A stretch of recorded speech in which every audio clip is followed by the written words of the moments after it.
Good evening. Welcome to another edition of African Americans Ain't Africans, the Think Show that proves without a shadow of a doubt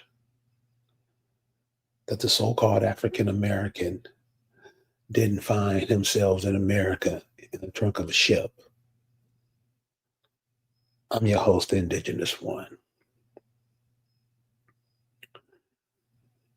So, as you can tell, that's everything that's going all over the world. If you're paying attention, why America is hated the world over. The world over. I talk to people from other countries. When you talk about America, it, before they do anything, they sound like they want to throw up. And while it doesn't resonate like that here, is because we've grown accustomed to what America does, not only to countries abroad, but here at home. And many of us, family members, friends, whatever, are subject to that abuse by America. The problem is we seem to like it. We don't care. Anybody could do anything and we won't say nothing. That makes us complicit in the act. So what? You don't know. You should have. Because that's the excuse most of us use. I didn't know. Yeah, so what? You know what time that TV show is coming on. You know what time the basketball games start. You know everything about nothing that don't matter. Well, tonight we're going to get into what matters the most. Many of you won't like it, so go ahead and exit now. But as you all know, the Accomack representative for the Accomack Nation in Virginia, on the eastern shore of Virginia, has been apprehended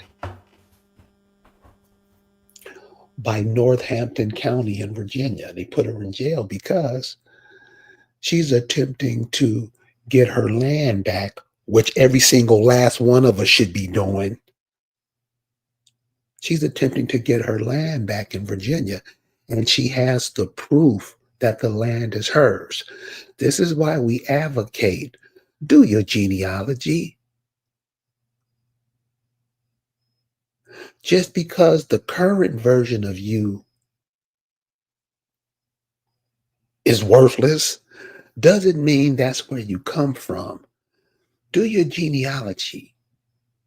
Find out who you are, where you come from, what you left yourself, because that's all you are is your grandmother's, grandfather's, mama's, daddy's replacements. That's what your children are to you, your replacements. And for us to sit back while all kind of injustices go on in our name, by the way, and we're going to get into that a little later on, and we stand by and do nothing, say nothing, act like we didn't know, that's going to come back to bite us in the ass. So Lisa's been locked up. We want to read a letter stating the facts of what's happening to her, because a lot of times when we get information, it's all we don't know we don't know. We just start flipping off at the mouth, confusing everybody that listens. So this is what's going on in her case. And check out what's going on because you know it goes on where you are. This letter serves as public notice to you and all Northampton County officials and affiliates to show and prove a classic example of how counties weaponize the criminal system, as well as to demand the immediate release of Lisa Cypress from your illegal detention. No one can be imprisoned for an act that is not a crime. That's all we got to say, y'all. That's all we got to say. Equity maxim. Equity will not suffer a wrong to be without a remedy. A quitclaim deed is a recognized instrument under Virginia law, unless fraud or forgery is alleged and proven. There is no injured party. See, and that's what I mean. We're used to it. We get injured all the time and don't say nothing. The county and or state cannot claim to be a victim because property disputes are civil, not criminal. A commercial equity, a crime, requires an injured party with standing. If there's no victim, there's no crime. If there's no victim, there's no crime. That's part of the reason you have the name Black. You're nothing. No, you're not no victim, nothing. Criminal jurisdictions requires a corporate delicti, body of a crime.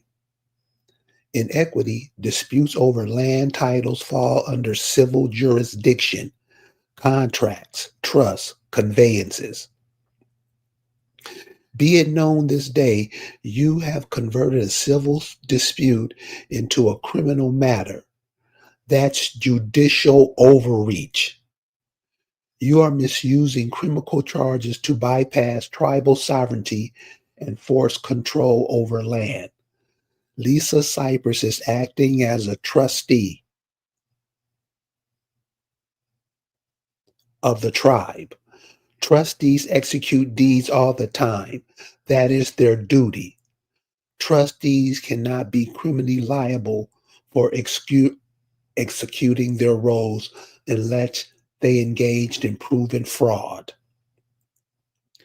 Under federal law and treaties, including Worcester versus Georgia, 1833, and U.S. Constitution Article 4, tribal land and trusteeship fall under distinct jurisdiction, not county criminal codes.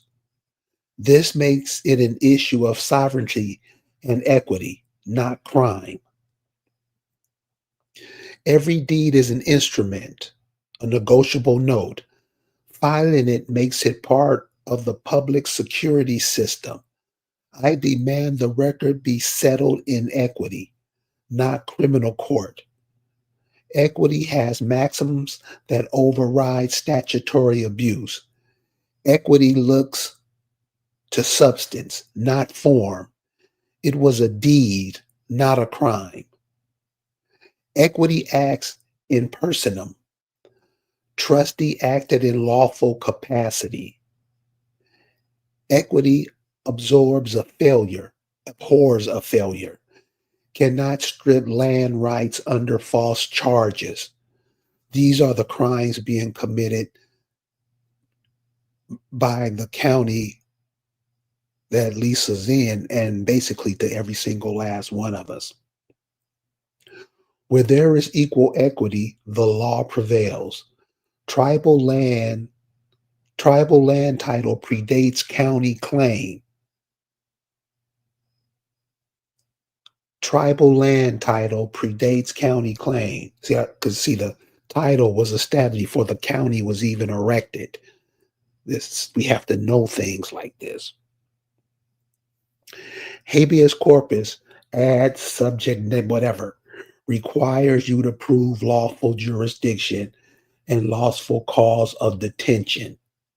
If there is no injured party, no statute violated, and no jurisdiction over trust, then who is the victim? If you've been following her case and she's been on, I mean, Lisa does this show with me every week, and she's going to be calling in a minute. So, who is the victim? There is no victim. What is the corpus delicti, body of the crime? The only crime is their actions against us.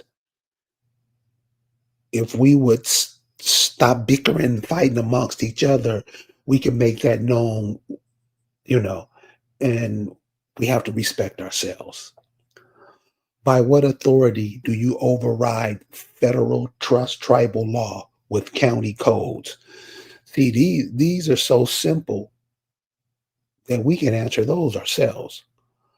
Pursuant to quo warranto, it is demanded that the prosecutor and judge show by what warrant authority they act against a tribal trustee. If you are not able to produce or show cause of the warrant nor authority with which you claim, then it is demanded, that you immediately drop all frivolous charges and release Lisa Cypress without further delay and without harm. Notice to agent is notice to principal. Notice to principal is notice to agent.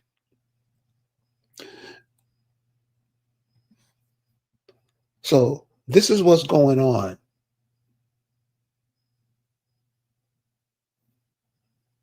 with Lisa Cypress. Like I said, she's going to be calling in a minute, and we're going to open up the lines. So this is what's happening to Lisa. We don't have a 500,000, 750,000 listeners. Most people don't listen to this type of stuff. They listen to clown and then yap. You know the regular bullshit they listen to.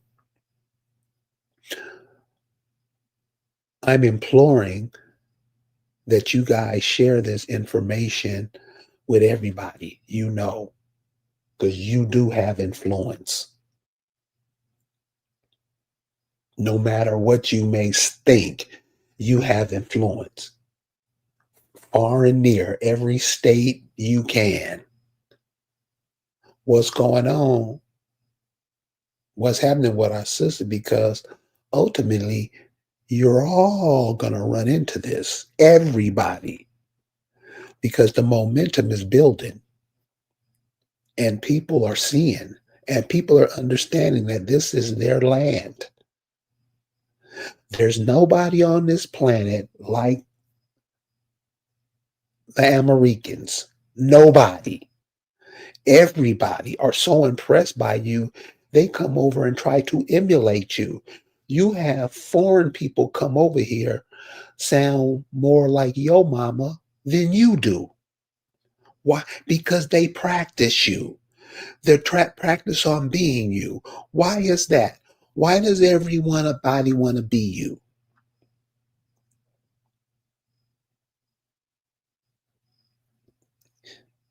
Why does everybody come take your stuff?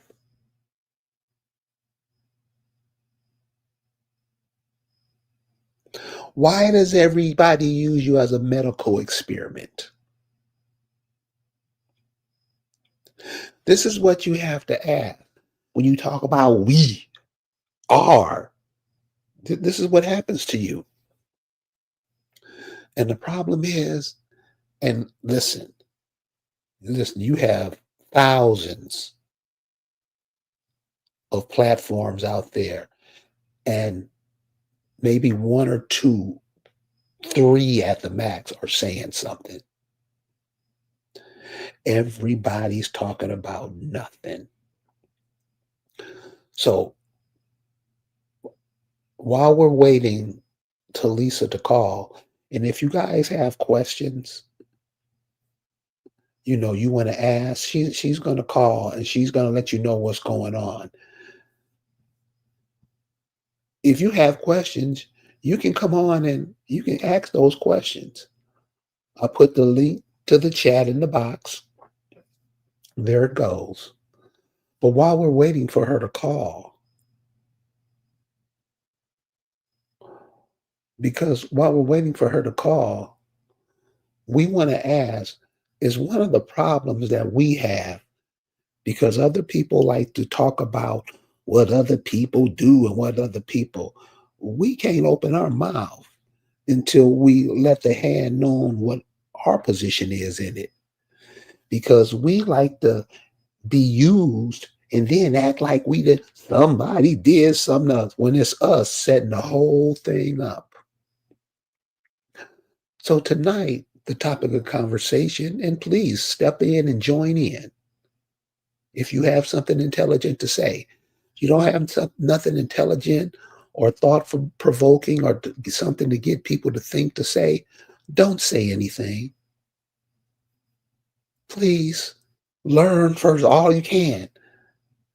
Because what happens is people get up here and they talk and they don't know what they're talking about. They just learned this information 2 weeks ago and trying to come out and make sense of it.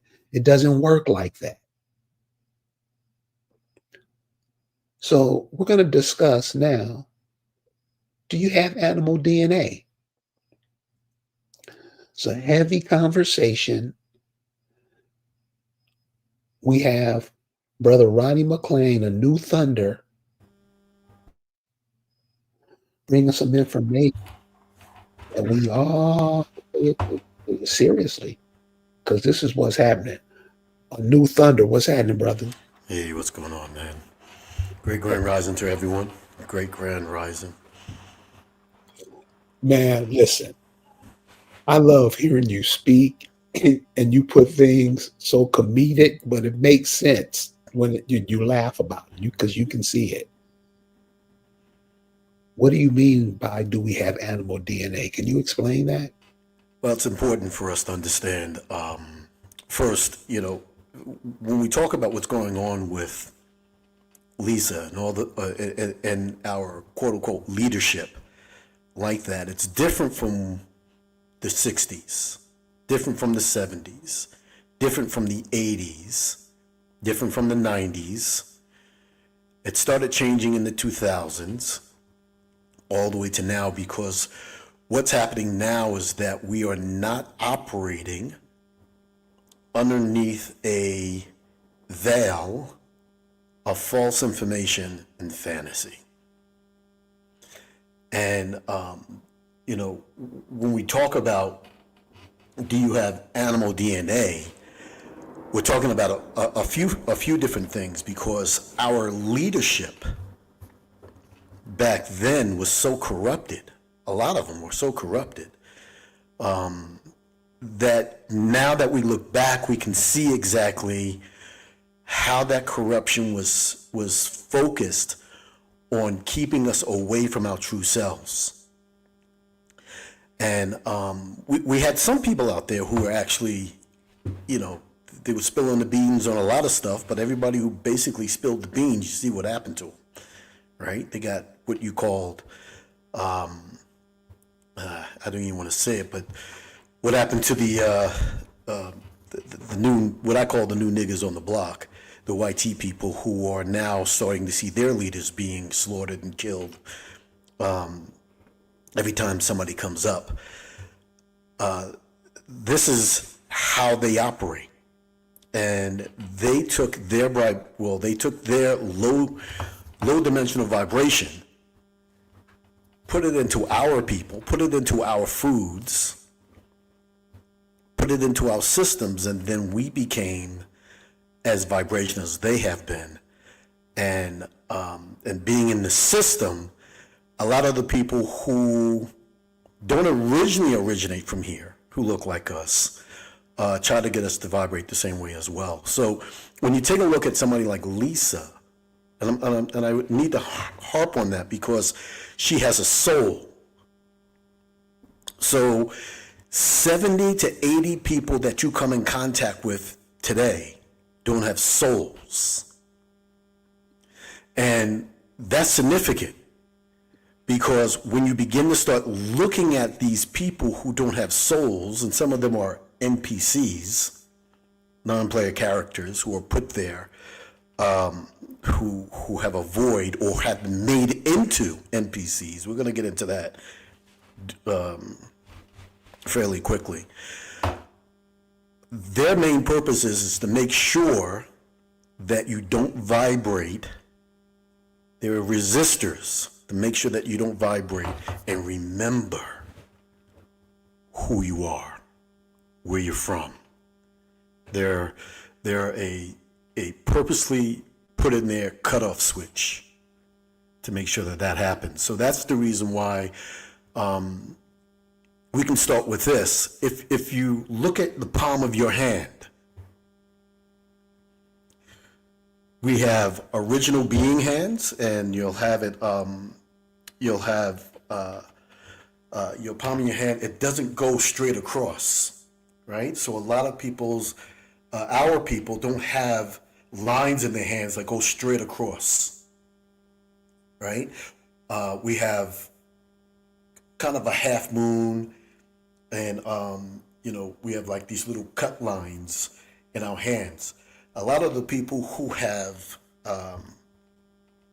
animal DNA have a line that goes across their hands. So when you take a look at people like some of your stars on TV, in the movies, a lot of your politicians, a lot of your people who are in the churches, they have a significant presence on the palm of their hand of a line that goes straight across, and that's a palm of an animal, of a beast, of a monkey, gorilla, orangutan.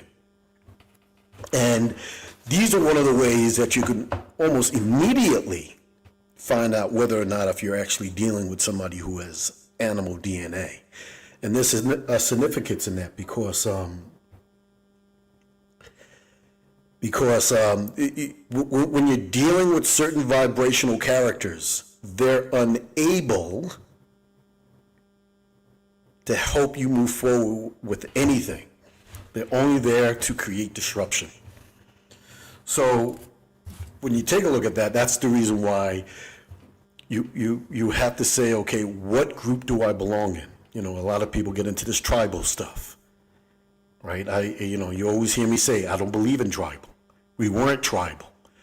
That word tribal came up in the 1600s, I believe, so-called 1600s. Around the same time they came up with that categorization as white people. It's around 1630. So before then, there were no real tribal people. Just like when Columbus came in quote-unquote 1492, he said that he thought he came to India. Well, in 1492, there was no such thing as India, Istanbul, right? That whole entire area was named something totally different. So we have to be extremely cautious in the way that we're dealing with people, having sex with people, the foods that we're eating, the drinks that we're drinking, because these are all the things that they're trying to do to corrupt our system to make us more like animals. Beast of the fields, flugerods, Tamahu. Our creation story isn't in the Bible. That's their creation story. Our creation story is something much different. This is the reason why they're trying to change the narrative again and saying that we, after they found out back in 2014, and I think we did a show on that, about how the quote-unquote African-American has the oldest quote-unquote DNA on the face of the earth, so-called earth, by over 320,000 years in the timeline that they gave us. And that's significant because that tells us that when they found that out, they had to develop a whole entire haploid group, A00, on a totally different tree. We are a completely different species that they're trying to say they came from. We operate differently. We see differently. And, a lot of people get hooked up on a lot of this blood type stuff. And the blood types, as we're finding out now through our research, we're finding that they can change the blood types through the foods that you eat. They can change your makeup to be more artificial than real by the foods that you eat, by the things that you drink, namely by a lot of the sugars. Because we're finding out that once the sugars began to be added to a lot of these different blood groups, the blood groups started changing.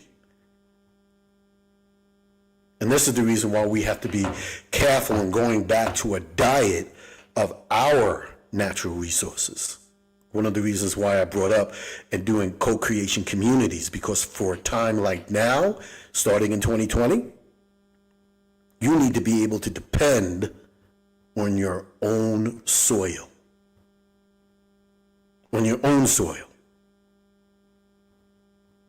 A lot of people didn't do it because a lot of people are NPCs. They don't even have an internal thought system to even question whether or not if they're real. A lot of people have lost the ability to be able to carry a soul. You say, oh man, that's ridiculous. How can somebody lose the ability to carry a soul? Because our carbon flows differently from theirs in our system. Two different types. They have sulfuric and we have actual carbon. And when you really take a look at what it looks like, quote unquote, the melanin, the melanocytes as they call them, when you look at them, they're two different types of properties. And and this is the reason why they're unable to compete. And I don't believe we should be competing with them at all. We shouldn't be boxing, playing basketball. We shouldn't be playing football. We shouldn't play hockey. We shouldn't be playing baseball. Any of these sports, anything. We shouldn't be singing, dancing, or anything like that with any other group of people other than ourselves, because they are mimickers. But you need to understand that what they are trying to do is mimic who we are so that they can catch up to us. So this is the reason why they are destroying and have destroyed your food source. This is the reason why, when a lot of people now go into AI for a lot of stuff. When AI first came out and they say, show us the presidents of the United States and what they actually look like, the founding fathers. Well, do you know that they showed all the AI? The AI showed all the founding fathers as quote unquote black men. They were so-called black Europeans. And they had a fit and change the programming so that way it can spit out their narrative. So the AI now, unless you know very targeted questions, will spit out their narrative. It would admit when they're wrong when they get trapped, but it basically does spit out their narrative. So it's very difficult if you're not a person that can pick up a book and read for yourself. Lean not to your own understanding. Right? Study. And see it for yourself. If you're not the type of person that can go out and travel and take a look at the artifacts yourself, this is a very scary world for you to be in. Because you can hook yourself up with an NPC and be destroyed forever. And that's what they do, because that's why when you're eating the food that you're eating. Ronnie, can you put a pin in it? Lisa just called. Yep, go ahead. Lisa, you there?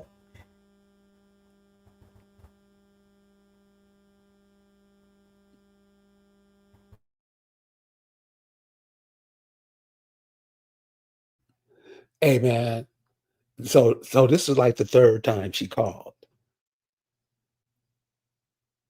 And they keep hanging up. Because see, these people know the letter I just read. This is what I'm saying, guys. Know what these people are doing, and Ronnie's explaining it to you what these people are doing and how they do. So you guys got to get this type of information out.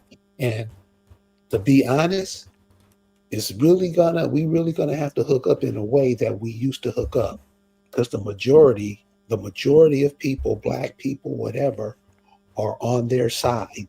Those are those NPCs on that side. Go ahead, Ronnie. Go ahead. All right. As soon as she comes on, just cut me right off and just put her right on, please. So I'm talking about the food and what they're doing with the food and what they have been doing with the food. They're making it more and more artificial.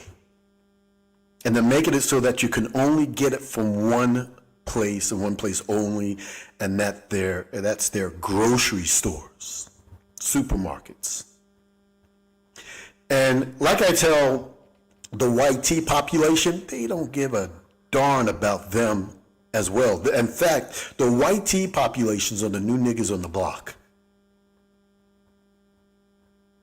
And they're being treated just as poorly or as bad. It can never be treated as bad as we have been treated, but they are just cannon fodder.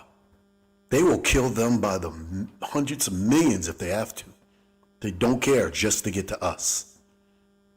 So when you eat that food goes into your system and begins to start changing the very composition of what you are made out of. So the more plastics or the more biodegradable garbage that you put inside your system, your body begins to replenish it with the food that you're eating. You become more artificial. You know what, dude? It's funny. You should say that. Keep going. Here she go again. Keep going. You become artificial. And the more artificial that you become, the more plastic that you have in your system, the more that your cells, because your body will break down anything and begin to start replacing it, whatever it has. Your body's magnificent. It'll come to a point as to where you become more artificial than you are real. And you see, your soul needs or cannot exist in an artificial. Ronnie, here she goes. Okay, Hit go it, ahead. Lisa. Hey, Ron, how you doing? Hey, Gary. Can you hear me? I can hear you fine. Yes, ma'am. Go ahead.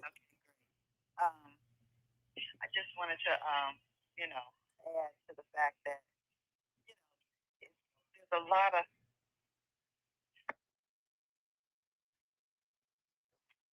You there? So this is what happened, guys. They keep trying to shut her down, but won't let her speak, because this is the third time we tried tonight. So this is what I'm saying. This is what you're living under. This is what all your troops are protecting. So you can't do this. This is what all the police, you can call them black police, whatever. This is what they protect. So a lot of times we can't say shit because we're help making it happen. We've become a part of it. Remember, we integrated. We wanted to be a part of this, and you see how it's going now. So my suggestion is simple. If you don't want your children and your grandchildren to go through this shit, stand up and say something, do something, act like the people they met when they got here. Stop calling yourselves all this crap and be what you are. It's just that simple. Ronnie, I'm sorry. Go ahead. No, that's perfectly well. All of this is really to say I'm getting into how vicious these people are, how vicious these things are, and how they're creating a lot of in our own population to be as unfeeling, soulless, and as vicious as they are. And we can't play that game that they're playing. But we also have to be intelligent enough to understand that our vibration and how we deal with all the things that we're doing has to be much higher than theirs. These people are beasts, and we can't be animals like them. We can't. I mean, they went around and they were raping a lot of our sisters, even our brothers, raping them. And as their bodily fluids were mixing with ours, remember, they don't come from us. They're a created race of people. Ronnie, here's Lisa again. Go ahead. Hey, Carrie, let me see if I can try it again. They keep dropping me off the phone and making my volume really, really low, and I can't seem to, get a word out. But basically, y'all heard the letter. The letter that Carrie read earlier, someone that we don't know that is, responding to, what's going on with us. And that's the kind of thing that they need. That's what needs to be done because really, um, someone told me today, well, you just need a lawyer and just need to go ahead and do whatever you need to do to get out of jail. I'm like, so they're gonna keep me in jail for years? What's the word? It's not even a crime. What what sense does that make? I'm a compromise with a bunch of criminal crooks. They're going corrupt court people, corrupt judges, corrupt daggone attorneys, commonwealth attorneys. Because what? Because I'm sitting in a jail. That's supposed to make me want to crumble. That's supposed to make me want to say, oh, please, I just do anything. Get on out of here. I don't get that. I don't understand that kind of thinking. This is not about, oh, let me see if I can get away with something. No, this is about changing the conversation and changing the way things are done to the indigenous people. You don't change things by saying, oh, Lord, they could go run for cover because they might have a point on what they say. No, they don't. They're corrupt.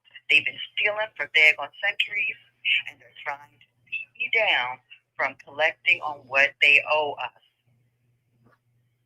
It is corruption and it's lies. And no crime has been committed, and they're depicted. They have ruined my life. They've destroyed my reputation. They've taken my home. They've taken my daggone freedom. And I'm gonna crumble now. They ain't got nothing else to lose. What are they gonna do? Give me a life sentence because I'm quit claiming land? Is that how it's gonna work?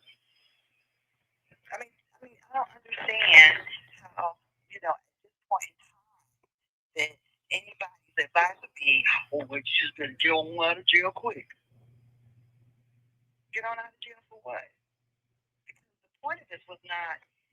It's not a getaway plan. The point of this is changing. It's being a change agent. It's not just sitting around and having little daggone summits and doing daggone, little community activities and getting a little grant money. It's about changing what has been done. And in order to change what's been done, you have to make sacrifices. You have to daggone take a stand.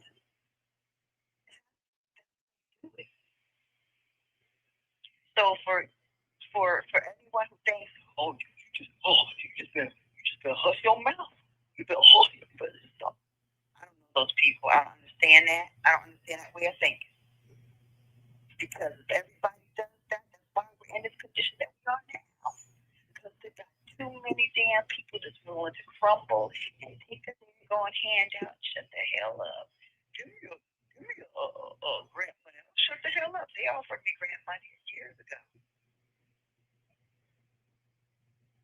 I mean, what are we talking? What? You know, this is the thing. You don't change anything by being silent, and you don't change anything by making a sacrifice.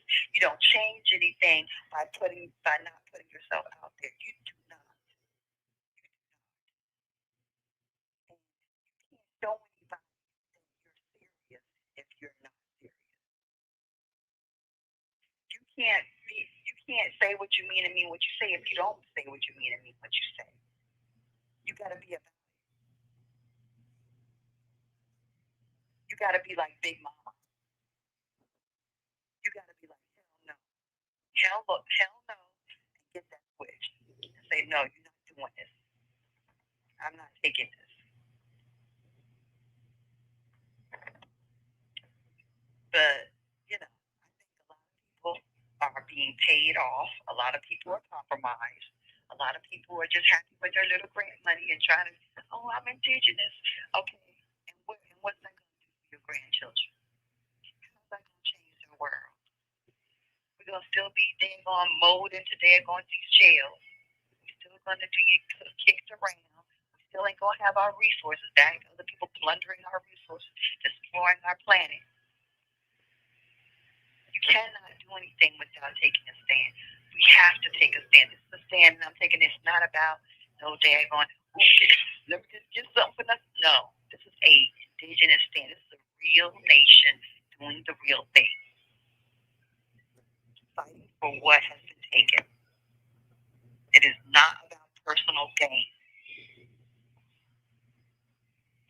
That's all I got. Anybody out there have any questions for Lisa or something they want to say? Now's your chance. Lisa, well, we're out here spreading the word, getting on all these podcasts and all these so-called, because I know the people who are holding a podcast, but it may be some people who are in the crowd listening and can pick up your message.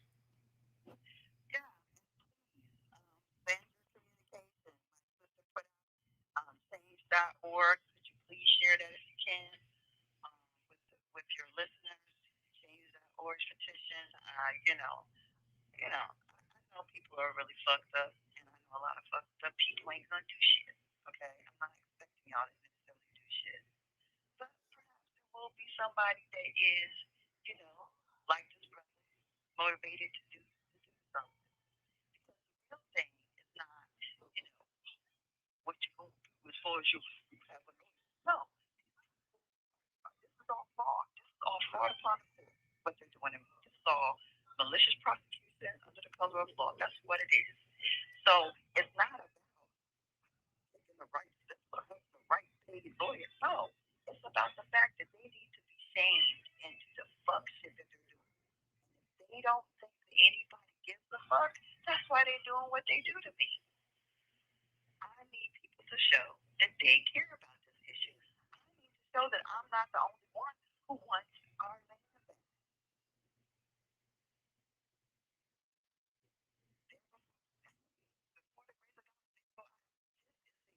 If this goes down for me, it ain't gonna go well for you. If this don't go right for us, it don't go right for nobody. That's what they want to do. They want to shut us down so they don't have to think about your ass. So your silence is shutting your own shit down. That's the truth of everything. Your silence means consent. If you don't say anything, do you consent to what they're doing? So if you consent to them jailing me for legally, lawfully claiming what is ours in the most proper way, then that's what you want for yourself and for your progeny. You're going to make it that much harder to make it another where shit ain't happening. Do Can you dig it? I can dig it, baby. I can dig it. Well, that's it. Anybody say? You got Uh, any words? yeah. Well, we have a couple of questions here. Copper colored lifestyle asks, please let us know what we can do to help. Yeah, like I said, change.org petition shows the name of Thornton, who is the prosecutor in Northampton Circuit Court. He's the Commonwealth Attorney's name is Jack A. Thornton III. He's the one who could drop this whole thing with his pen. Like he made a plea deal. It wasn't really a bad plea deal. It just wasn't. I wasn't about to get no plea deal. I was just like, no, just drop the shit. Fucking ridiculous. I'm not admitting to nothing because nothing was done. So basically, he's the one who can just, eliminate this entire ordeal. He has the ability to do it without even the judge being involved. The judge is Lenwood Lewis. He also can dismiss this, but I doubt whether he's asked to do that at this point. But the trial date coming up on the 23rd. We'll have a hearing for some bullshit related to this on the 23rd of October here in Eastville, Virginia. And then the trial is supposed to be the 18th and the 19th of November, but they still haven't arraigned me, and it's been over a year and a half. I have not been arraigned. I haven't been what I did on plea. I haven't been told what the real charges are, and I have not. And they have not selected a jury for a jury trial. So all this is a bunch of play and a bunch of fear mongering and a bunch of terrorism. You know, so let the games begin. That's why I'm here.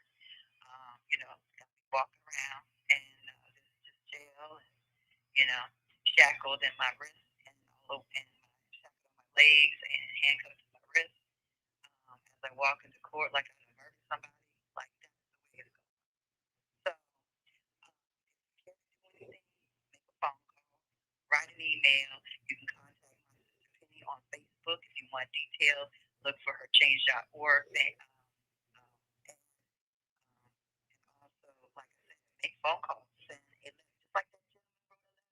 He is damn know us, never heard me talk before, and didn't really know what the hell, but he lives in the area and he believes he could be connected to the aftermath, or he's not really sure. That's the same. Y'all need to just get it together. Like just make a noise. Make a noise. Okay? We can do some dumb shit for some Million Man March for some daggone people that don't give a shit about you and haven't done shit for nobody. And all the time that they have existed in this daggone country. Okay, we have not seen any results. Organizations, wars, and all and others. Do something for something that's real. Do something that's based on our ancestors. Do something that's based on real history and real daggone right. Instead of why are you marching for men anyway? That doesn't fucking make sense. You can get a million men to go to daggone, he can get a million men to go to daggone Washington. You can't get people to sign a fucking petition or send a daggone email or a daggone phone call. Just simply say that she's an American Indian. And as an American Indian trustee, she has the right and she has the duty to protect and to reclaim the land. In addition, the land that she is claiming is patented, which is the highest title that exists. There is none higher. You cannot form an encumbrance and quit claiming those properties had nothing to do with anything unlawful. It is civil. It is not criminal. And no people property was harmed, and nothing was lost. In fact, property went up in value, and nothing was actually recorded as quitclaim. And all the properties were vacant. They were vacation properties. People were doing all kinds of tax fraud on those daggone properties. There are a bunch of fraud. There's a bunch of tax fraud suckers over here that are mad, and a bunch of daggone filthy racketeers, real estate racketeers that are angry, being set out and setting everything out against me. That's what it is. But what we need to say is that, this is not proper. It's not a crime. Just like the nursing board of Georgia made it very clear when I told them about case, quitclaiming is not a crime. I don't know why you reported it. Yeah, it's not a crime. Most people that know anything about a quitclaim know it's not criminal. It's very, very commonly known. So the fact that they're doing this is crazy, but people that don't know any better are like, ooh, no, it's some bullshit. And the highest title on the land is the past. So it cannot be an encumbrance when it's the highest title. So anyway, basically what they need to do is cease and desist. They need to let me go. They need to let me go and let this shit go. Because they've done enough damage. They've already created such a malicious prosecution against me and persecution. I don't know what they think, how this is going to come out okay in the end for them. It looks crazy. Not only does it look historically nuts, but it looks presently nuts. And it's going to be painful when everybody understands all the fraud and all the corruption that's behind this. Anyway, that's it. I need y'all to make a noise. Just make a noise. Why? Let it go. I don't care. You can just write a couple of words. It doesn't matter. Email it, text it, do whatever. I mean, yeah, I don't know about text his office number, but call his office number, what have you. That's about it. All right, love. Change.org. So we with you, love. All right, we'll chat later. Now, Ronnie, please go ahead. When you finish up, we're going to get back to what Lisa was talking about. Yeah, this is what she's talking about. These are vicious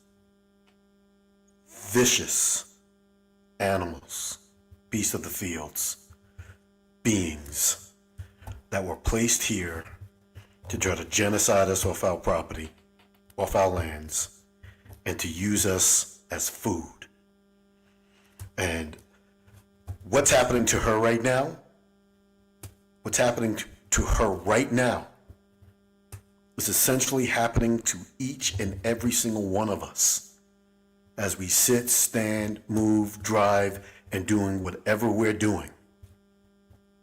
It's happening to each and every one of us right now. They want us to be good little niggas. They want us to be good little flugerods, like the ones that they brought over here to try to replace us or breed in with us. They want us to take on the appearance and presence of Tamahu, black, dark, whatever.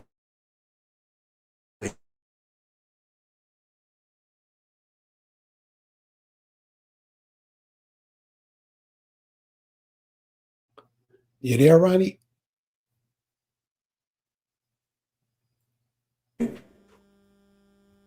You there, sir? Yes. Can you hear me? Yes. Can you hear me? Yes, sir. Go ahead. Okay. Yeah. They want us to continue. First of all, these people are vicious animals. They are vicious animals. There's a book called Delectable Negro. I don't know if you ever read that book or not, but there's a book called Delectable Negro, and how, while we were in a state of prisoner of war, just like what Lisa's in right now, in a prison cell, they were eating us. Those people that brought these other things over here, including themselves, were eating us, and they were eating extremely well. These are vicious, diabolical beings that were brought over here to genocide us off our land and to keep us as food, basically. They created nothing. They built nothing. And they founded everything that they exist in now, including what you were saying, the lands upon which they stole. Do you know the significance of the Palestinian situation and how Israel actually got that land over there in Palestine? It was back in 1943, 1944, not too far after the war. and some were even before the war. They went on ships over there into Palestine as refugees, asking the Palestinian people for help, begging them, saying how they were being killed and murdered. The Palestinian people, along with some of the other people on this earth, they welcomed them into their homes. They went into their homes. I'm telling you how vicious these people are. They went into their homes. After being in their homes, what they did community by community, when the Palestinian people went out to work and they came back, they found their doors locked. They refused to open up the doors. And they kept on knocking and saying, let us in. And those people, the juicy people, what they said to them, they said, if you don't get off the doorstep, we're going to kill you. These people are soulless, vicious, and they don't care. And that's how they began the state of quote unquote Israel. So taking what Ronnie just said, just imagine how we look integrating with those people. Like he said, having sex with these people. Like he said, having these people produce your food. Like he said, have these people give you shots. Have these people educate you and your children and your mom and daddy. And you with it.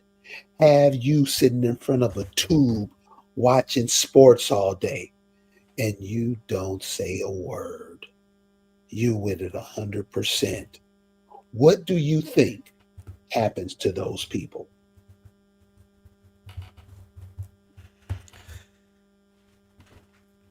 The Khazars were the first to come out of the caves.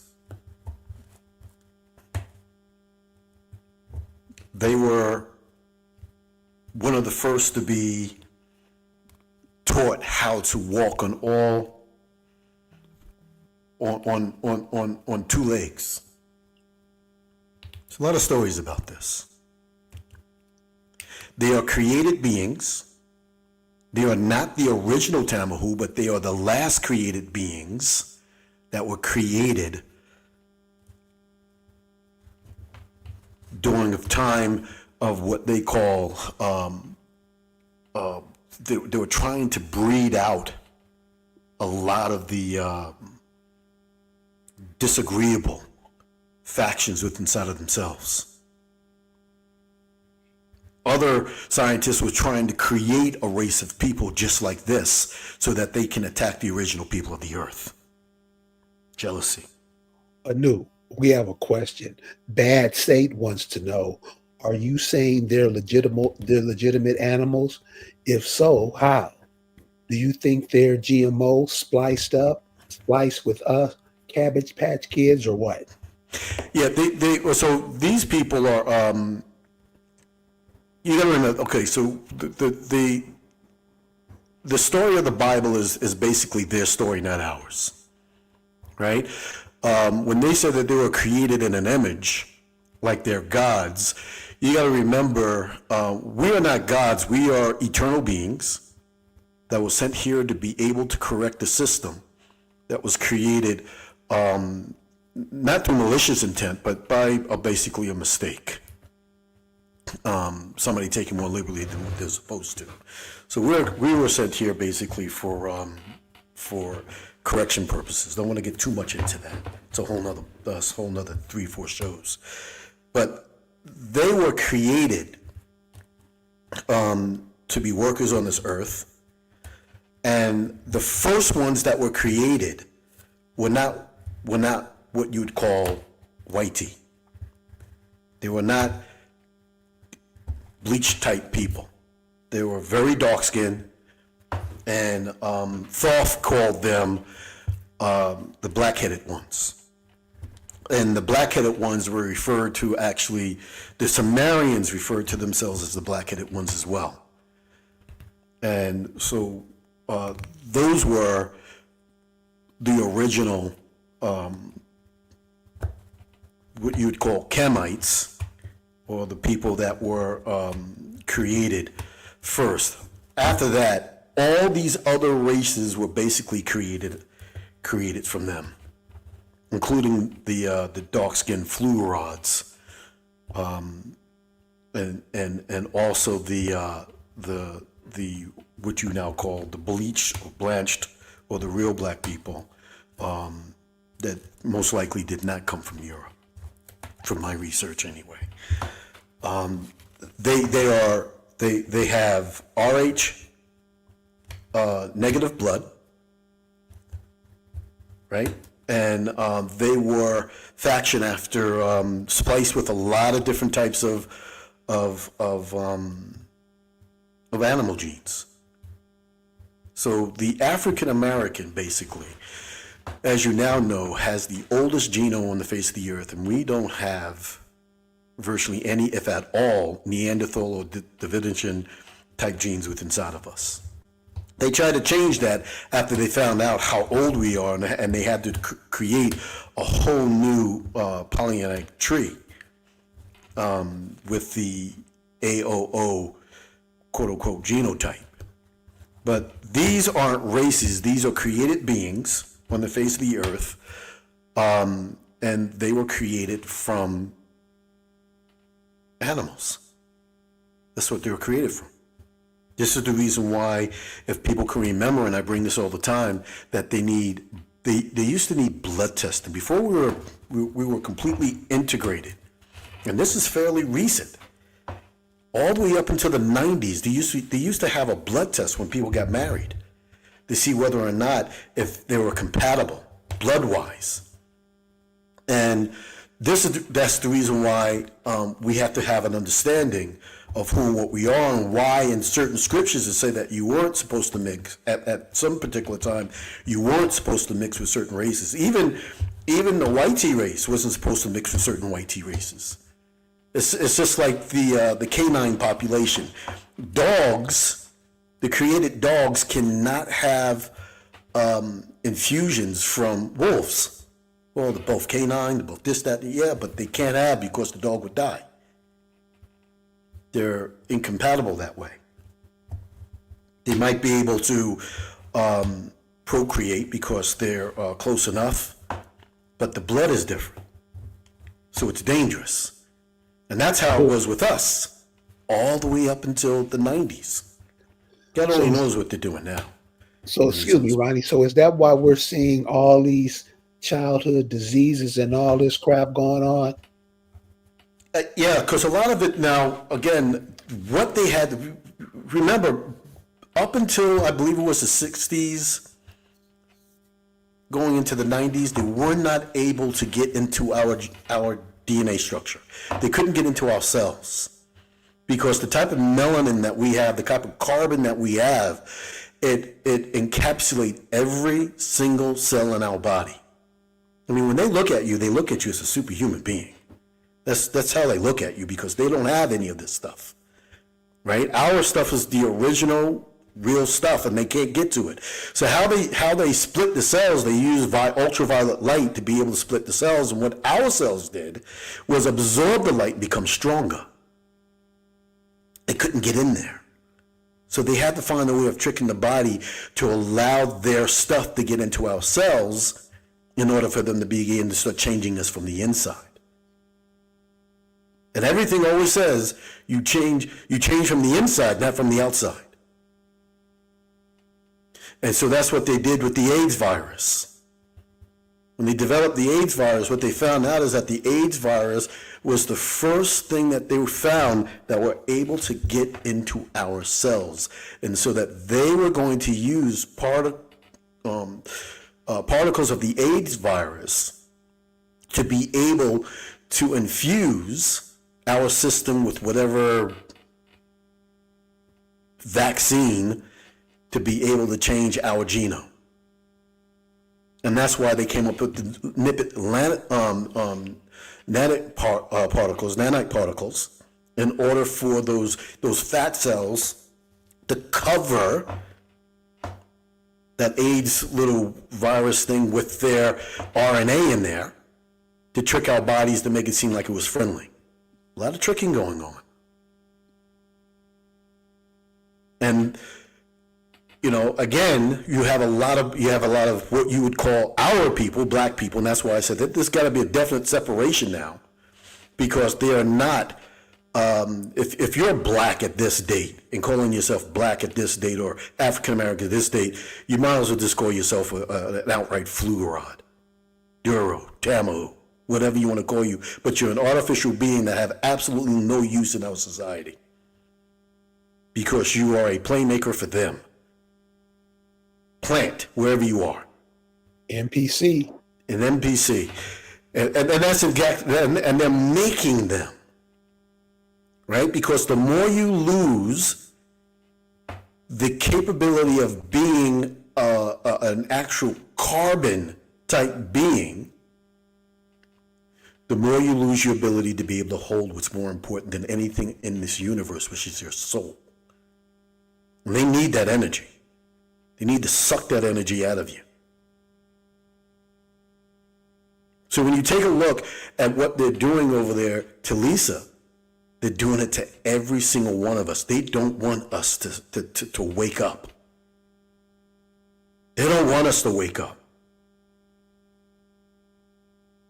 And that's the whole entire thing. Like, you see, when they talk about this rapture stuff going on, the rapture is you waking up and understanding who you are, remembering.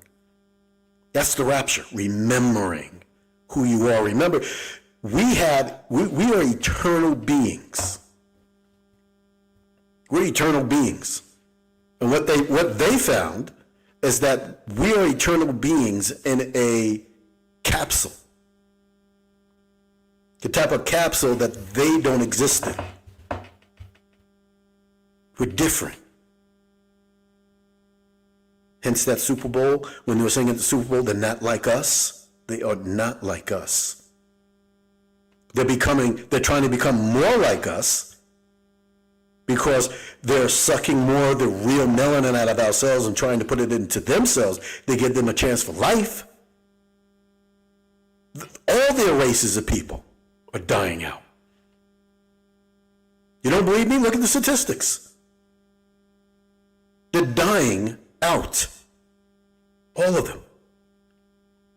That's why they're becoming so transparent in their violence. I mean, you also have all of the energy that's coming off of the out of what you call the cosmic forces, from the universal forces, even out of the ground. It's changing the very carbon that we are. We're becoming lighter, from a carbon 12 to a carbon 7. Everything on the planet is changing. And as we're being stripped of all this heaviness, they are unable to hide what they are. They're unable to hide what they are. So in order for them to be able to keep up with what we are, they have to vaccinate us. They have to give us food. They have to change us internally. They have to make sure that our cells are able to replicate the way that we are.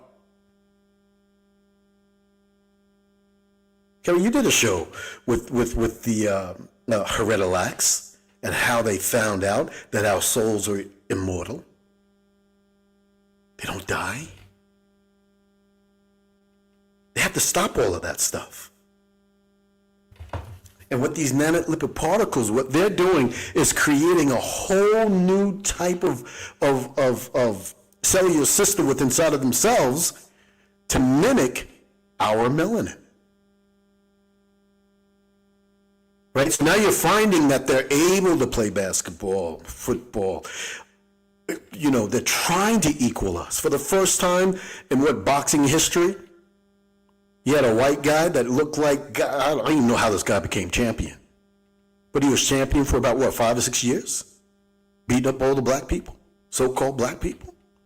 That's just unheard of. But they're trying to improve themselves. They're trying to get themselves on a level as to where they could be like us. And not only that, but they're trying to make sure that they're able to replicate. This is the reason why AI is becoming so important. This is the reason why they're trying to get these androids as humanly as possible, so they can transfer whatever mental consciousness they have into these things. And what they're scared of is that if we begin to start waking up, which we are, we're waking up, if we remember,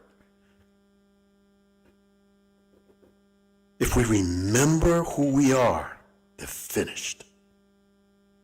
So it's just not about waking up. You got to remember too. That's right. Remember. When you're waking up is, when you first get out of the bed, you're stretching. You're getting your bearings. You're starting to, remember what you had to do for today. You're getting up. We haven't gotten out of the bed yet. We're just now beginning to start opening our eyes, cleaning the crustacean out of it. That's what we're doing. That's the stage we're at right now. A lot of people are waking up, but a lot of people don't care because what happened is that the change already took in there. They're more artificial than they are a being of light. They're more artificial than they are what they're supposed to be. Their vessel has been corrupted. So they have to work on trying to really repair their vessel. So a lot of us, why don't we feel the way that we're supposed to feel? Because our vessels have been corrupted. Our glandular system have been calcified. Our pineal gland has been calcified. We've been cut off from what we truly are. Some of us have gone dormant. And this is the reason why we have to really be careful about how we're thinking. Most people thinking violence, violence, violence. They are violent. That's why I brought up the delectable Negro. We're not going to resort to what they are, but what we are going to do is we're going to correct the situation. Ronnie, we have a caller coming to the stage. Freedom is outside. Welcome to the program, and how are you doing this evening? Great Grand Rising. How you doing, sir? How you doing, Kerry, Mr. Davis, and Brother Ronnie? It's an honor to speak with you two.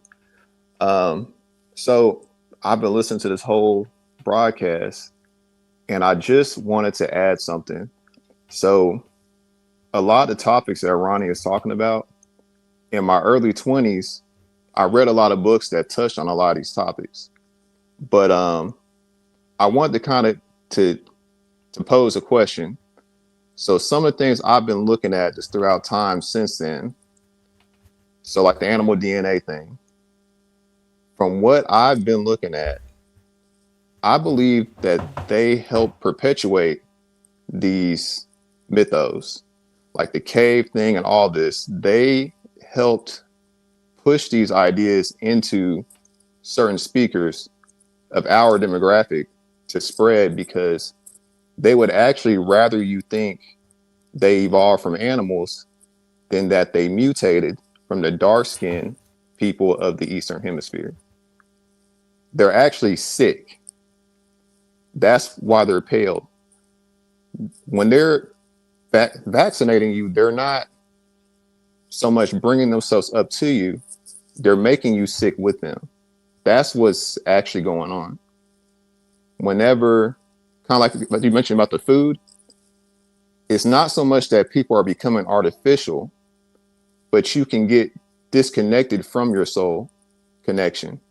You get buffered, like your system gets dirty, because you can see people remedy it when they actually eat healthy.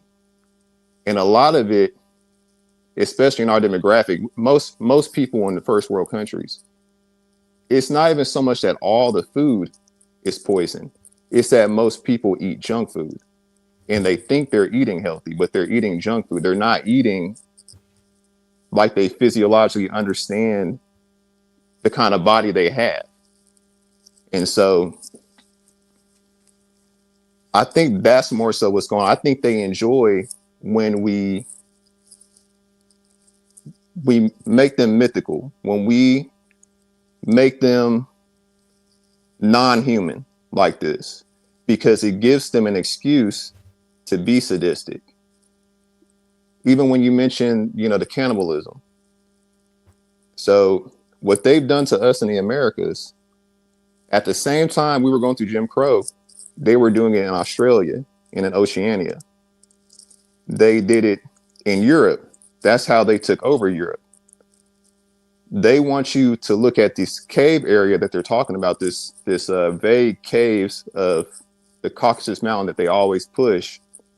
But the area that they came from before Europe, they were in East Asia, because they started off as the albinos of the dark-skinned Indians, the Dravidians. If you Google albino Dravidians, they look like Indo-Europeans. They want you to believe there's something mythical, but they're sick humans.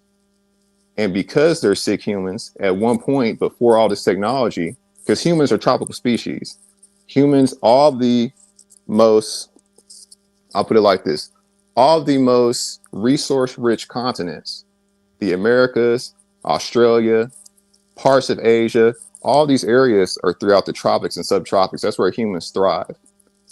So when you have humans who, through a number of mutations, are lacking their pigment, and they teach us that albinism and the variations of not having pigment only come in one form. They want you to think it's a Negro with blonde hair and red eyes, but they don't tell you that there's multiple types of albinism, and they look just like the people you see every day, and that's why they're sensitive to the heat. So a lot of what they've done has been more so, it's almost like, you ever heard of defense is the best offense? It's like they chose offense as the best defense. In their race for survival, because at one point they were an extreme minority, they have clicked up with other mutated people groups. Because if you notice, they're not, just like how fully melanated people are not just one people group, they're not just one people group either. They're multiple people groups. And you have little areas in history where they kind of reveal that, where they have their little beasts with each other. And what they've done is they've cohesively went to war with everyone else. And people ask, well, how could they do this if it's so many more of us and there's so few of them? Because when you plan to attack a bunch of people minding their own business, it's easy. It's easy. You could be one person with a weapon. It's easy to break into an old lady's house with all her grandkids. They're not preparing to fight you. That's what they did to everybody. That's what they've done to every continent. It's not just us, but we're on one of the most resource-rich continents in the world. So we're in the belly of the beast. This is why we don't get to see much of Australia's news, because their history of colonization is very similar to ours. If you look up the black birding era, if you look up, even right now, Papua New Guinea is the only evidence you can see in modern times for the layman to understand that Australians looked very similar to us, because they got to Papua New Guinea much later, after they already took over Tasmania in Australia.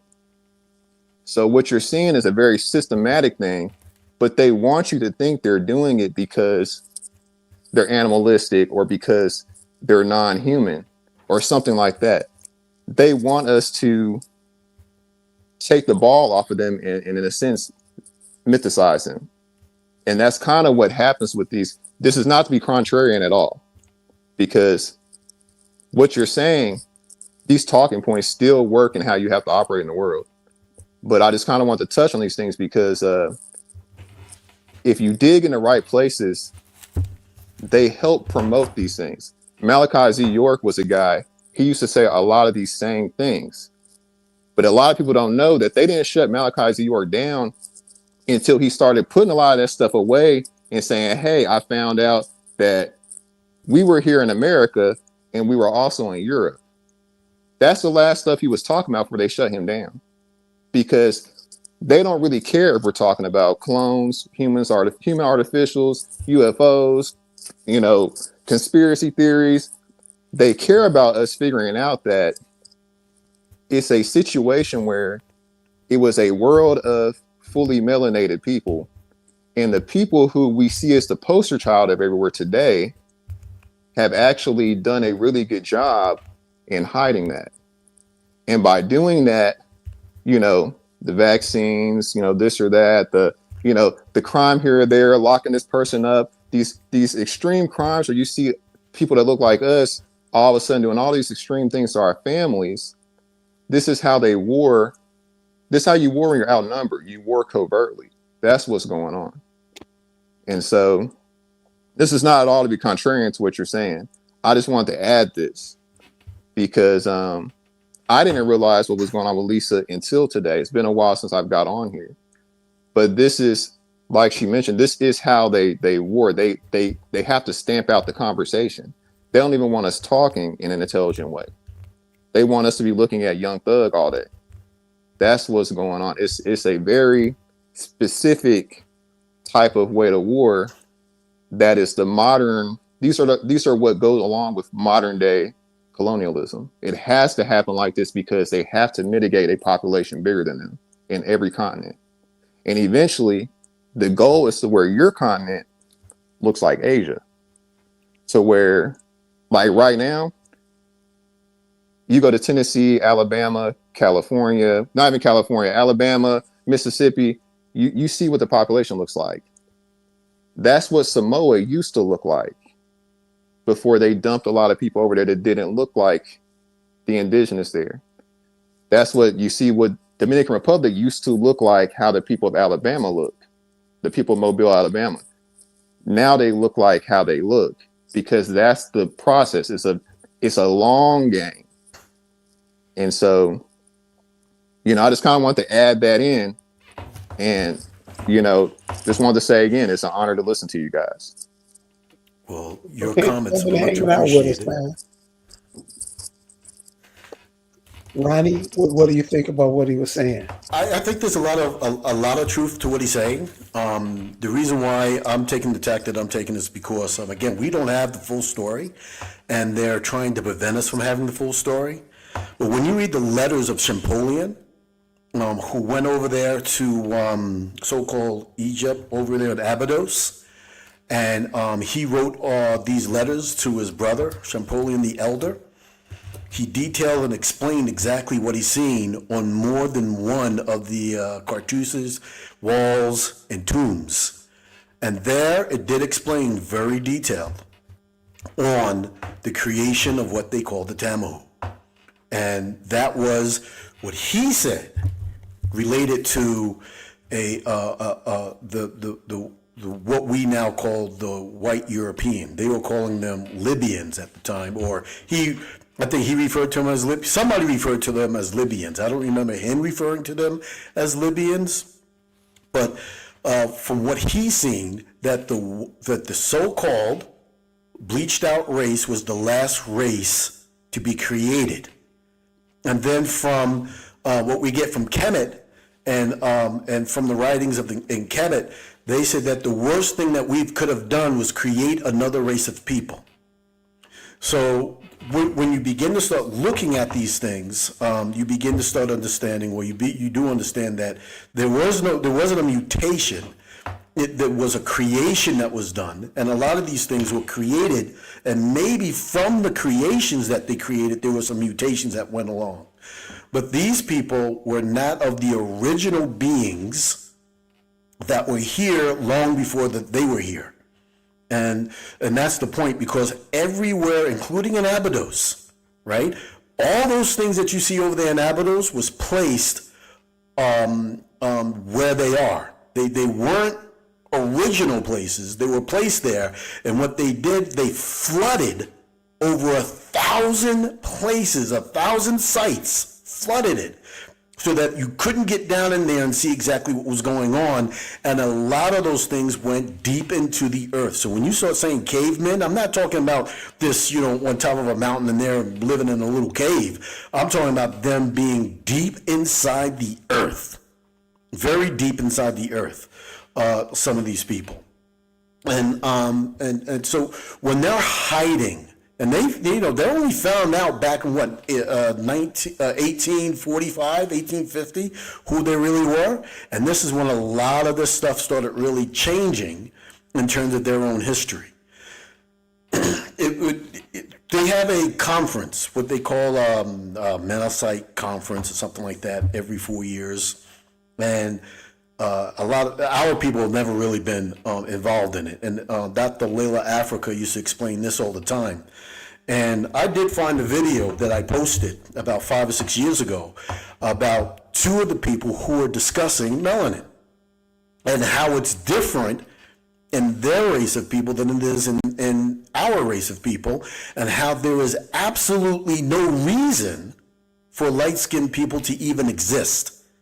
And it couldn't have been the way that melanin is processed. It couldn't have come from a mutation. It had to be done purposely. Purposely.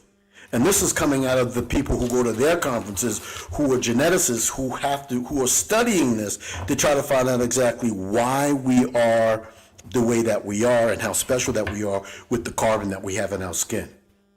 We have another caller coming up. Let's welcome Jay. What's going on, Jay? Peace, Great Grand everybody. Rising. Peace. I don't know. I have a question. I understood some of the things you were saying, and I've actually heard variations of what you were describing. So I'm just going to throw a question out at you regarding these different manifestations that we have on the planet. A variation that I've heard, and just let me know if it's possible. Maybe you may have come across information from certain tablets, and there's so many, and who knows how many that there are that they have hidden in these vaults down underneath the Vatican and other places. But I've heard references to the Sirius star system, and it has been said by a certain individual, without naming names, that some of the overlords over there had to create a race of beings that could do the fighting for them because of their development. They developed quite too fast, and when there would be any kind of attacks coming from beyond, it was very difficult for them. So they created an actual race of beings that would do the fighting for them. They gave them the very ingredients for fighting wars, and on top of it, because of the nature of how they were going to use these beings, they only gave them a lifespan of 100 years or so, even in that system. I understand, I've heard the variations here on Earth, but I'm talking about the Sirius system. But they did it in such a way so that they would not overpower them. When it didn't work out, they sought to destroy them all, but certain overlords did not agree with that. They took ships, came here and they found our system, what they call the soul system, and basically colonized here for a while. They didn't have contact with us until, of course, you know the end of the aspect of the story about the EGG on Mars, Mm-hmm. and Anu and Enki and Enlil, that story. Mm-hmm. But my question is, do you think it's possible that different variations involving different races, that not all the races are actually from here, they're from somewhere else, including the Caucasian, or what you call the pale ones? And the only reason why I'm asking you that question, because there was something out of African Americans ain't African. I usually post it every so often when I'm in there, called Dark Races of Men. When you read that, they almost talk as if they're not even from here. So like the other brother was saying is that we have to be, when certain races of people begin to start explaining certain things, they want to create some sort of a mythos to make them special, right? So I'm not going to discount any of these other races of beings in this universal consciousness or system or whatever we're in from existing, because there was a lot that has been done in terms creating the whole entire physical world system that we're in. So to think that there's nothing else out there would be arrogant, to say the least. And taking the rationale of the other gentleman that was just speaking, we have to make sure that we understand. So for me, I believe that, you know, we are beings with soul. We come from outside of the space-time continuum. We were installed in these bodies for a specific purpose. These other beings that are out there have been around for God knows how long. As far as the mythos is concerned, hundreds of millions of billions of years, trillions of years even. And, you know, and when it comes down to the white tea people, I can only go by what Champollion has said, and a lot of the other, and these aren't mythos, right? What Champollion was talking about wasn't mythos. They were saying that they were the last created beings on the face of the earth. And the last created beings is saying something serious, because then after that, you know, there could have been a lot of mutations. There could have been a lot of mixing. There's a lot of scientists who are doing a lot of things trying to breed out the most disagreeable portions of themselves, et cetera, et cetera, et cetera. So when you come down to, you know, those beings like the Duro or Yukob, where he came from, his people came from, I believe, the Sirius system, as they explained. These are beings of people that came here and were doing whatever they were doing. But I believe that we are here as a correction for the whole entire system. I believe that we are the focal point. I believe that we are extremely important. And I'm not making us out to be more important than anything else, but it seems as though that we have properties within ourselves that are much different from every other being that has been discussed in any kind of mythos, and that they try to fashion themselves after us. All the other beings on the face of the earth, they are dying out. And there is a change that's going on. Now, we don't have the whole entire story, because we do have a lot of amnesia. There's a lot of forgetting. There's a lot of pain and trauma that we've gone through. But just remembering, see, Lisa remembers who she is. A lot of people remember, but some people are so conditioned that they're scared to take a step. And I've always said, for our people, the only thing we need to do is walk out of the system. That's all we have to do. Walk out. Just have to walk out. But people are afraid to lose their cars. They're afraid to lose their jobs. They're afraid to lose their pensions. They're afraid to lose whatever gifts or, you know, whatever the system is able to offer them. And when you begin to start reading a lot of the older texts that come out of Kemet and some of these other things, they put these specific systems in place just so that we could be so sidetracked that we'll have a hard enough time not only remembering who we are, but getting back to who we actually are, knowing and understanding that we don't need the system to survive. Right? Lisa said something very poignant in terms of, you know, they took everything away from me. I have nothing left. And that's what they're going to try to do to all of us. They've done it before. Before, we were playing a game of survival. Now, we are the beings that are remembering. Not just waking up, but we're remembering. And when you get yourself into a, how can I say, a status to where you remember what you are, if you have a soul, you can't just ignore it. And it's going to be impossible for you to go along with whatever other creations that is out there. I don't care if it's the Galactic Council, whatever the situation may be.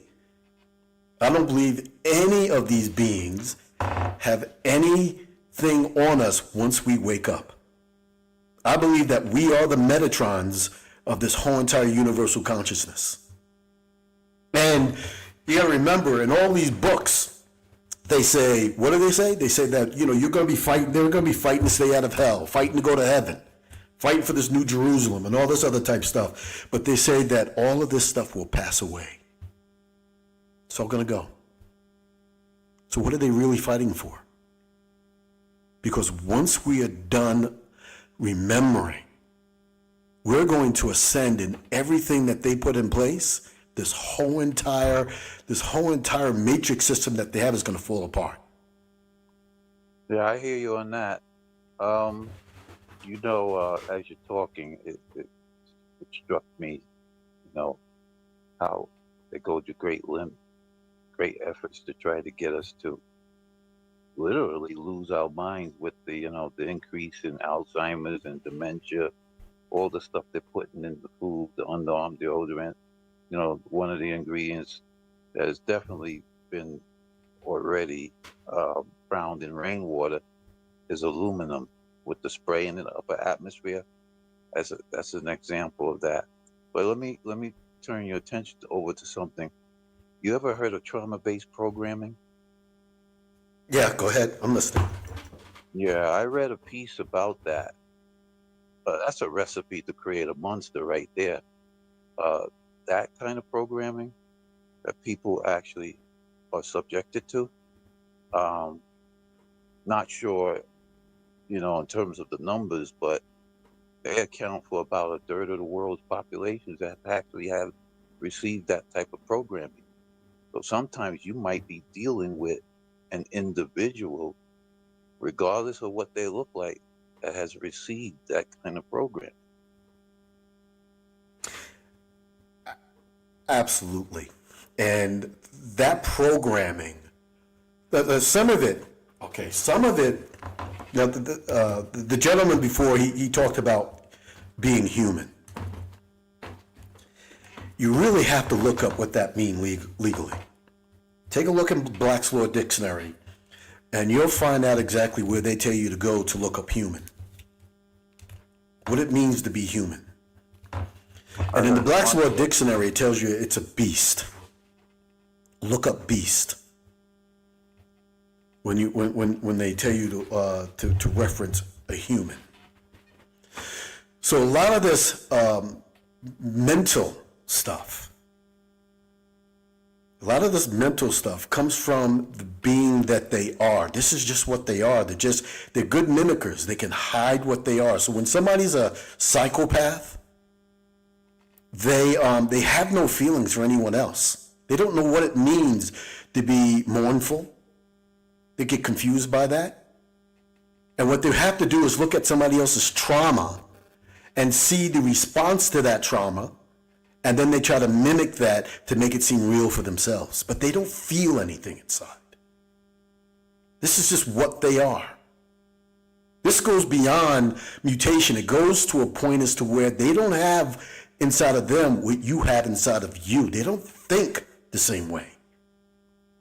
They can behave in a way, but they don't feel that. They're incapable of doing that. And this is why I say that, we have to understand what we're dealing with. Because we're walking amongst counterfeit spirits. This is what's walking amongst us. We are different from them. And some of these beings, they take on a lot of our personas because we did meet with them. Just like the Anunnaki, when they came up with the first real intelligent being, it was because Enki couldn't keep his thing in whatever he had. He was mating with all these created beings that they created. And the first one that came out was the most intelligent one. And that was the one that he brought up onto the ship. Those were the first really intelligent ones. As they were meeting with them. And as we're meeting with them, we're receiving well, our women are anyway, we're receiving a lot of their, I still say artificial because they're created. It's how I believe anyway, from all the signs and all the research that I get, infections from what they are. So my thing is that these beings, I do believe, based on the information that I have, are created, and they may be created in our image, whatever our image was at that particular time. But I do believe that a lot of their influences or their vibrational, they can only vibrate but so high as well. They can only go by to a certain vibration. They can never vibrate as high as you can. This is the reason why they have to put nylon on you. They have to put certain clothes on you in order for your energy to be diffused, as well as the foods that you eat. This is the reason why they created sneakers, right? And you mentioned Alzheimer's. Alzheimer's didn't become a thing until what, 79? There's no such thing as a pollen allergic reaction to anything because until the 1800s, early 1900s, when they finally got rid of all the female trees. And when you come to this programming thing about all of this depression and everything else like that, the first thing they had to do was cut down all the crystalline trees, which were another way of connecting us to the pleroma, or a very high level vibration. And these trees were huge, miles high in the sky. Some feel that when they cut down all these trees, they were doing it to be able to cut us off from source. Hence, that's how they made a lot of the deserts, from the crystalline remnants of these huge trees. Don't cut ourselves short. They don't want us to know who we are. This is the reason why they created a whole... From some of these things that they created, they had to create a whole new religious system, and that's why you got all these sigils. You got all these spells. You got all these things that are going on, and all of this is low-dimensional energies in order to affect us so that we will not be able to remember who and what we are. And part of that was cutting down those trees so that we couldn't reach or plug into the crystalline energy that we are naturally a part of this whole entire earth. That's why the roots of the trees, the roots in the ground are so important to us. What they've done to us is coming to an end. And that's why what's happening with Lisa right now, and a lot of other people, what's happening with them as we're waking up, we're walking out of their system and walking into our own being. They're afraid. I need you to understand this. This is how afraid they are. You always hear about them saying we should combine with them. Integration. You never hear them saying that we really need to be separated from them. See, they tried that. They almost died out. They almost died out. There's still not too many of them. There's a lot more dark-skinned Hamahu running around this place than there are the light-skinned ones. And a lot of these light-skinned beings that are running around just got to the planet between 1850 and probably 1840. Because somebody, whoever was helping them, were creating a whole bunch of these incubator babies. Incubators that are able to grow a full miniature baby within 24 hours. You know, God only knows, it might probably will come out to be like 2 or 3 years old in 24 hours. And they sent them west, I understand. Well, they sent them everywhere, including Australia, They sent them all over the Americas. Now they claim, now you're going to start hearing, they were the remnant children of Tartaria. They were the remnant children of Tartaria, all these wars and everything else like that. But don't forget that they had a plague that wiped out almost 80% of their population. And when you start following the orphan train things, which it was called differently in Europe. It was called differently in the Asian areas and also down there in Australia. When you start following them, you start realizing that there were certain sects of people that were in charge or helping to develop of transporting all these people all around the place. One, mainly what you would now call the Catholic Church. Hey, I know. Yes. Bad Saint just posted. They do seem to do nothing more than learn from us and mirror our behavior. That's in part why I consider white people the original AI. It's funny that that's being mentioned because you notice how they're pushing artificial intelligence. I mean, they're trying to throw everything in that artificial intelligence basket. Everything.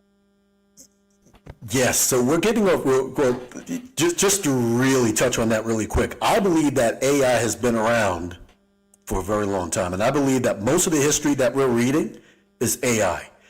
And when you begin to start really paying attention to a lot of the details of the names, their narratives that they put out there fall apart very quickly. Begin to start falling apart very quickly. Remember, every time they talk about founding a building, right? They said it took 1 or 2 years, 6 months for them to build a building that we couldn't even duplicate today. Their history is made up. And that brother was right, because they said that, they tried to create a history. Somebody did anyway. It wasn't them, but somebody tried to give them a history that they didn't have. The real Romans, who were the real Romans? Come to find out, they don't have really many artifacts from the Roman Empire. Isn't that weird? Something that was all over the place. Babylon, come to find out, the real Babylon Empire was more in what they now call Egypt, which was the real Kemet. They don't even want to mention Kemet. They changed all the names. Why would they do that? When you really look at the first pictures of Egypt, all of a sudden you find out that the drawings don't match up what's there today. And how the hell did they not know what was going on over there if this was really their history? It was almost like they kind of stumbled upon it in 1840. The history that was given to us over here was a history, they didn't even write anything down over here. They had no mathematics. They had nothing. Then they gave us a history of these very violent straight-hair Flugerods that were over here, eating themselves, eating other people, and killing people by the mass, hundreds of thousands. Well, you don't build a civilization on violence. Civilizations aren't built when there's violence. Civilizations are built when things are very peaceful. And when you take a look say again, sorry for cutting you off. I agree with that. And when you take a look at our civilization over here, there's more castles, more pyramids, more artifacts, even though they remember, they threw out 90% of the stuff. And there's over, what did they say? Over 10 million mounds in the continental United States alone. We're not talking about Canada, Mexico. Pyramids. And then you look at the castles, star forts. Oh no, they don't talk about any of this stuff. In fact, They tried to make believe that it wasn't even here. I came upon some of this stuff by some articles in 1980 when they said that, very strangely, we have some Roman aqueducts in Ohio, Pennsylvania. How did they get there? Nobody wanted to talk about it.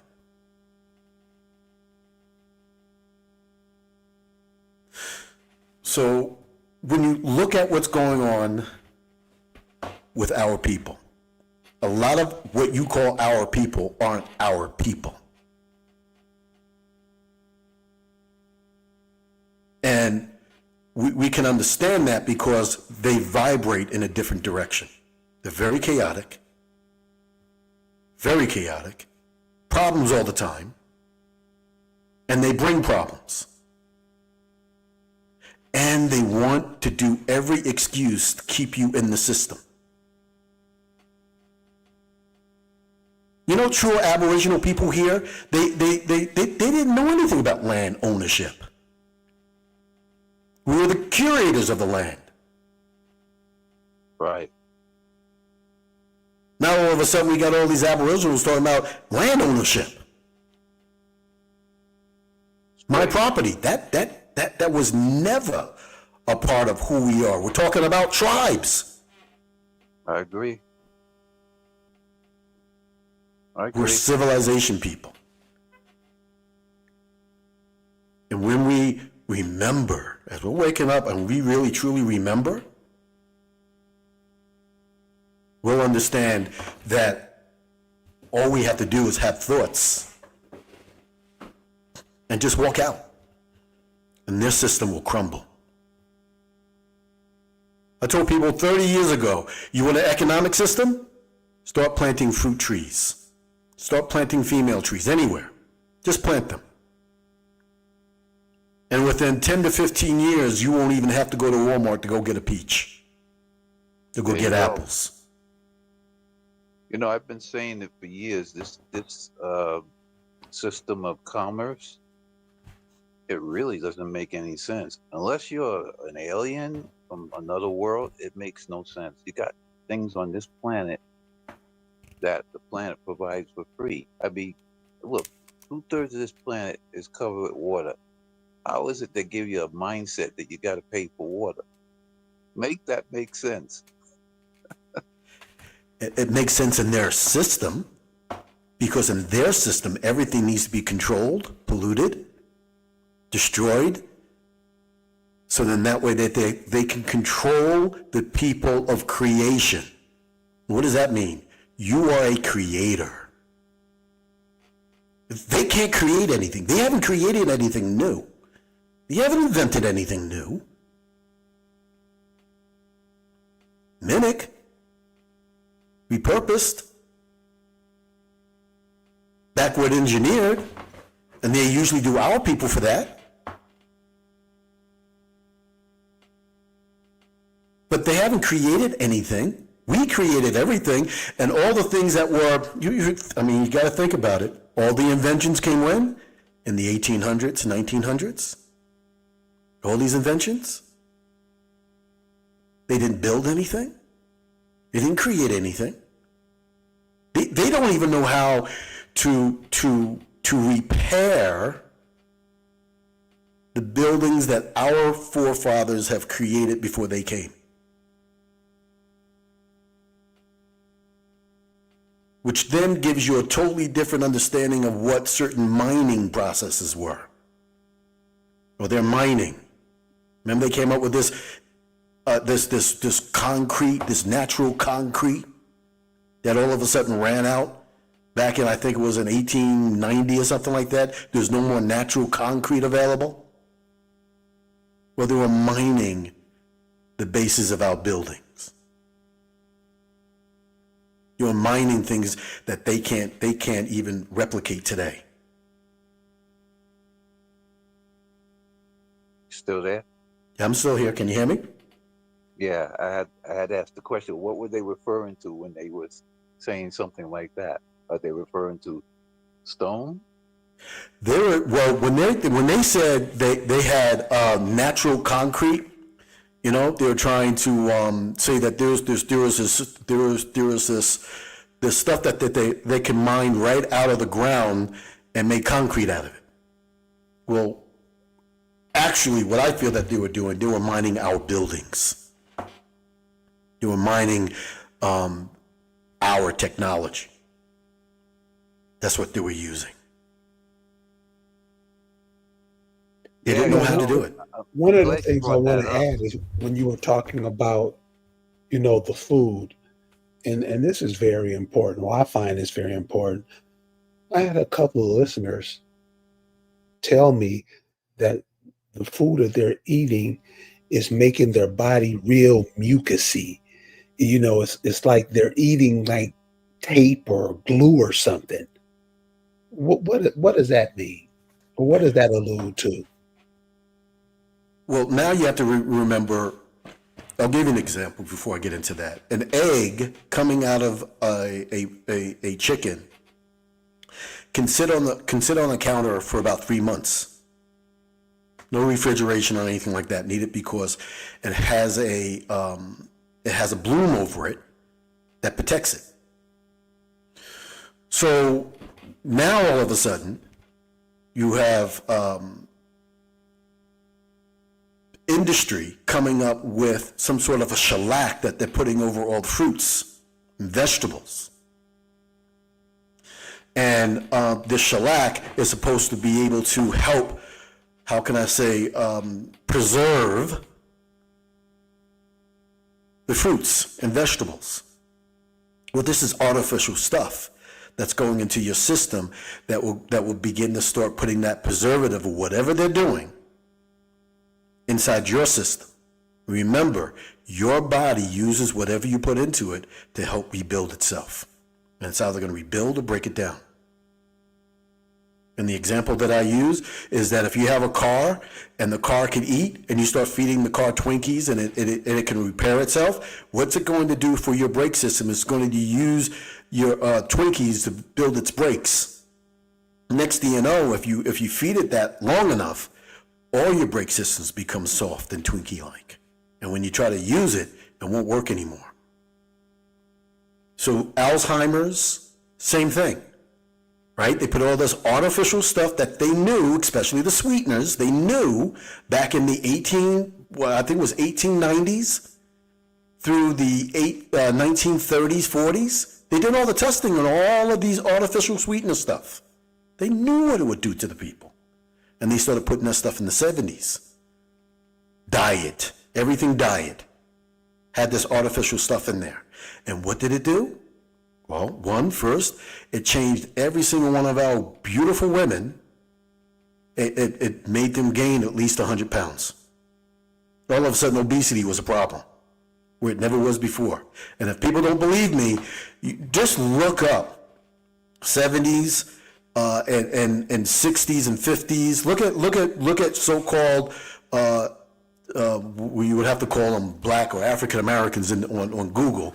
But just look up beaches and look at our pictures in the beaches. You won't find anybody that's out of shape, because we weren't. We weren't. But all of a sudden it became a thing. Also, parasites. Well, parasitic entities is what you have to call them. And how do we know that they're parasitic entities? Well, it talks about that a lot of our religious books. They were when you are cleansing a person from evil spirits, a lot of them were parasitic entities. Right? There are some pictures where they show a person who had tooth decay, and they show these little things that are in there, parasitic entities. You know, in modern day, they find that when they do pull teeth, they find that there's parasites within inside of the tooth. Parasitic entities were studied by the Germans, right? The Germans were studying parasitic entities and how it was able to control people's minds. How do we know that it really can control people's minds? Because there's a parasite that grows in a rat or a mouse that infects the brain and makes the mouse go towards something that's going to kill it, which is a cat, where it needs to go into its intestines in order for it to survive. So it convinces the mouse that the cat is its friend, and then the cat eats the mouse. And this is what they've done to a lot of our Aboriginal beings. They have infected them with a lot of parasitic entities, and we are now the cause of our own destruction. So if we don't become artificial, they infect us with something that would control us to the point as to where we will seek our own deaths and not even realize why, think that everything is great. Such as, again, people might get upset with me, but why is it that all the African Americans want to go to church? Where are the most single women? Most of the single women are where? In church. So is the church keeping those single women, keeping these women single? Oh yeah, they tell them they don't need a man. What parasite would be able to get inside your system to be able to do that to you? Right? I mean, back going into the 70s, when you're coming out of the 50s, we had probably the strongest marriage system on the planet. What parasite did they put in us to make our women want to run to the government for money when they didn't have to? So a lot of psychological things that are going on, like you mentioned, right? And again, it's coming from a system that is controlled and ruled by parasitic entities that are vicious. These people have no caring whatsoever. That brother mentioned things that were happening back in the in the South Pacific. They took all the pictures of what they did to the original beings of the Americas. They took all the pictures out of the books. They even started taking all the pictures of what they did to those specific people in the books. But what they did to them, horrific. Horrific. They were slaughtering people, cutting babies out of people, sticking pokers up people. You thought that guy in Transylvania, Dracula, was bad. These people were doing that all over the place. With the implants that they had here that were, it's really emotional, really, to think about what they actually did to our people and how much they had to suffer. They're cannibals. They were eating us. Well, we're coming up on 2 hours strong, so we're going to begin to shut it down. Now I'm going to go back around the panel and end up with you, Ronnie, and just let everybody give their last words. Jay, we'll start with you. I got 3 words. Stay the course. Stay the course. Thank you, sir. You have a good night. Freedom is on the outside. Final words, final thoughts. I just want to say much love to all y'all. Cool, brother. Thank you. Ronnie, what's up, man? I love you, brothers and sisters. I love our people, and no one has all the information right now to explain our true story, our whole story. And with this, what we're doing right now, conversating, talking and discussing and bringing out what we know, is the greatest thing that we can do so that we all can remember who and what we are. And like the brother says, keep to the plan, stay the course. Thank you, Kerry. All right, Ronnie, we'll get with you soon. And you know what I want to end the conversation with is this. Is there animal DNA? It's obvious. And so like we were talking earlier when we was talking to Lisa and we brought up everything, remember, a lot of this stuff doesn't go on if we don't allow it. So remember, Be very careful when you say we, because we is not us. You always like to say a lot of black people. A lot of black people are just as demonic as everybody else. And you have to see that, because it's always something Jay says, and we got to pay attention to it. It's not what you look like, it's what you are. We'll see you guys next time. Peace.